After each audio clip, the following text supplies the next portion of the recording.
नमस्कार, प्रणाम भैया। हम भोजपुरी सिंगर संदीप राजा व एक्टर कॉमेडी कलाकार आप लोगन के बीच में आज हम अपने चैनल महादेव म्यूजिक के माध्यम से लाइव आए हैं। और हमार लाइव आने के यह मकसद है कि भैया हो जौन भी वीडियो हम बनाई ला कॉमेडी तो आप लोगन के देखल करा, लाइक कैल करा। काहे से हम फालतू वीडियो ना बनाईला, जौन भी बनाईला जौन है तो आप लोगन की एंजॉय खातिर, हंसी खातिर बनाईला और छोट छोट लड़का लेके बनाईला। तो आप लोग जब सपोर्ट करिए तो वह छोटका छोटका लड़का बहुत बड़े काम करेंगे। हमार एक भी मजबूत या अच्छी टीम बन जाई। हम गाना भी गाइला अच्छा।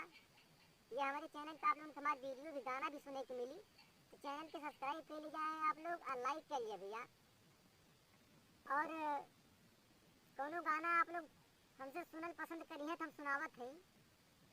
कौनो भौजाई अपने देवर की कहा लगल कि ये देवरू जाता न हुई बढ़िया बजरिया चाहे तरौलिया से, दवाई वाई लहले तो बड़ा करिए बुखार से। तो का कहती है, टूटाता देहिया बथाता कलाई, ले आवा देवरू दर्द के दवाई।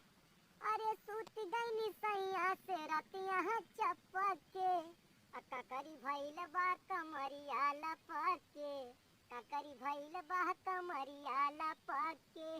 फिर कहते देह देवरू होगी जलबा, सारी गर्मी से भी जलबा।